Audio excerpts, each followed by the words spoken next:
پیغمبر صاحب فرمایي که چاته الله رب العزت دوې لوڼې ورکړي بیا دی راولاړ شو دا دوې لوڼې وپاللې د دې خدمت د دې شیدې د دې کپړې د دې پلانې نو څه ضرورتونه د موږ په خبر یو دا لوڼې پاللې بیا لوی کړلې بیا تربیت ورکړي بیا کلمه ورزده کړله بیا شو بدر ورشول صحیح سلو اوس غټانې سولې بیا واده کړلې واده سولې د الله رسول فرمایي ما او دوی به د قیامت په ورځ دا دوی ګوتې داسې ونیولې ما او دوی به څنګ پر څنګ کېږي ما به ګوته څه غټه ده هغه وجه ده د الله رسول فرمایي زه نبي یم نبوت خو نو ځان ته غټه مرتبه ده دا بله کوچنۍ ګوتې څنګ ته ده وایي ما او دوی به د قیامت په ورځ داسې سره ملګري دا چې چاته الله دوې لوڼې ورکړلې او دا لوڼې چې دي هغه د غټې کړلې دا لوڼې چې دي هغه یې وپاللې د لوڼې تربیت وکړي د لوڼې مطلب لار ورښوله بیا یې واده کړلې د الله رسول فرمایي ما او دی به د قیامت پر ورځ داسې سره انډیوالان یو داسې به ملګري یو او داسې به د مطلب لویه درجه یې د ده دپاره او بیا پیغمبر علیه الصلاة والسلام وفرمایلې که یو سړي ته الله رب العزت دوې لوڼې ورکړي یا یې درې لوڼې ورکړي یا د هغه رقم د ده دوې خوندې وي یا یې درې خوندې وي نو دی راولاړ سلو د هغو لوڼو د خوندو یې خیال ساتئ تربیت یې کوئ بیا د واده ټیم راغلی واده یې کړلې د الله رسول فرمایي ما او دی به که هاتین دا دوې ګوتې داسې بیا ونیول ما او دی به دواړه په جنت کې دا رقم سره انډیوالان ملګري وي که دوې لوڼې وې که درې لوڼې وې که دوې خوندې وې که درې خوندې وې بل حدیث کې راځي صحابي ویل یا رسول الله که د یو سړي یوه لور و بیا ول چې یوه لور یې وې پالې لویه کې غټې کې او بیا مطلب تربیت یې وکړي تعلیم یې ورکړي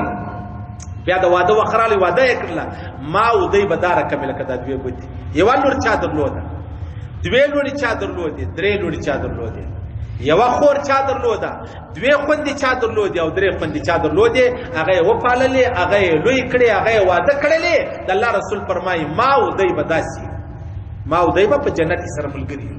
څونه لویه خبره ده او څونه انتقه خبره ده زموږ خو فکر دا دی چې خالي دغه لوڼې چې دي هغه حق لري خوندې هم دغونه حق لري پر خوندو باندې هم الله رب العزت د عمر اجرونه سړي ته ورکوي لکه پر لوڼې چې ورکوي او بیا پیغمبر علیه الصلاة والسلام فرمایي ومن سعى على ثلاث بنات فهو في الجنه یو سړی چې دې درې لوڼې الله ورکړي دي هغه یې لوی کړي هغو ته تربیت ورکړي هغو ته تعلیم ورکړي دا فی الجنه دی دا جنتی دی او بیا پیغمبر اسلام فرمایي وکان له کاجر مجاهد فی سبیل الله صائما قائما رواه البزار پیغمبر اسلام فرمایي وای دا داسې دی لکه مجاهد راواخلي مجاهد د الله په لاره کې جهاد کوي د ورځې روزه هم نیولې د شپې تهجد هم کوي د دې څه ثواب دی د الله رسول فرمایي چاته الله دوې لوڼې ورکړي درې لوڼې ورکړي هغه یې لوی کړي هغه یې تربیت ورکړي هغو ته تعلیم ورکړي بیا یې واده کړي د الله رسول فرمایي دا مجاهد څو اجر دی د هغه رقم د دې سړي دغونه اجر دی چا چې خپلې لوڼې یا خپلې خوندې چې هغه وپاللې هغه یې لوی کړلې او بیا د الله رسول بیا فرمایي څه وایي د ترمذي شریف حدیث دی من کان له ثلاث بنات درې لوڼې وې د چا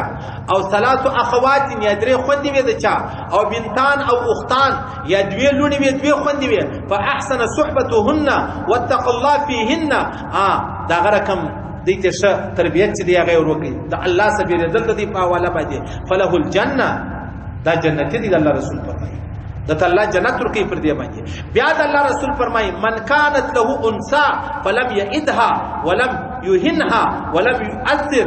ولده يعني الذكور عليه ادخل الله الجنه الله رسول فرمایي چاته الله لور ورکړي چې واره کړه دا لور اوس د ژوندۍ پټنه کړه له کافرانو چې پټولې او اهانت ونه کوي چې سړی وایي یارو دا نو لور سو زه به اوس څه کوم دا نو لور سوله صحیح سلو نو دایم نه وکړله او تر نارینه اولاد یې کمه ګړلې هم نه ده تر نارینه اولاد یې کمه ګړلې هم نه ده د الله رسول فرمایي